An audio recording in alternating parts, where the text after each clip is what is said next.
Cyber crime પોલીસનો 13 તુજકો અર્પણ કાર્યક્રમ અંતર્ગત 28,59,438નો મુદ્દામાલ મૂળ માલિકોને પરત કરવામાં આવ્યો। સુરેન્દ્રનગર જિલ્લા સાયબર ક્રાઇમ પોલીસ દ્વારા 13 તુજકો અર્પણ કાર્યક્રમનું આયોજન કરવામાં આવ્યું હતું। આ કાર્યક્રમ હેઠળ સાયબર ક્રાઇમ ફ્રોડમાં ગુમાવેલ રકમ, ચોરી તથા ગુમ થયેલા મોબાઈલ ફોન અને ગુના રિકવરી કરાયેલ માલ તેમજ મુદ્દામાલ અસલી માલિકોને પરત આપવામાં આવ્યો હતો।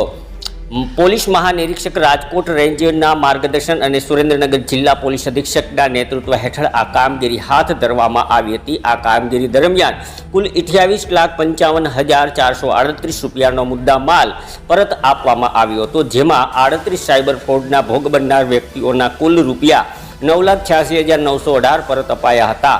આ ઉપરાંત 48 ગુમ થયેલા મોબાઈલ ફોન જેની કિંમત રૂપિયા 9,36,363 હતી તેના માલિકોને સોંપવામાં આવ્યા હતા। આ ઉપરાંત એક ગુના રિકવરી થયેલ, જેમાં 23 તોલા સોનાના દાગીના અને 21 લાખ રોકડ મળી કુલ 8,36,137નો મુદ્દા માલ પણ અસલી માલિકોને પરત આપવામાં આવ્યો હતો। આમ પોલીસે અલગ અલગ મળી કુલ રૂપિયા 28,59,438નો મુદ્દા માલ મૂળ માલિકને સોંપ્યો હતો।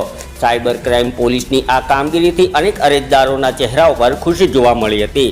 પોલીસે નાગરિકોને અપીલ કરી છે કે સાયબર ક્રાઇમની છેતરપિંડીનો ભોગ બનનારે તાત્કાલિક 1930 હેલ્પલાઇન નંબર ઉપર અથવા નજીકના પોલીસ સ્ટેશન ઉપર સંપર્ક કરવો, જેથી ફરિયાદ તાત્કાલિક નોંધી અમલવારી કરવામાં આવે। બ્યુરો રિપોર્ટ દિનેશ ગામવા સાથે ઋતુલકુમાર ધામેચા, ધ્રાંગધ્રા।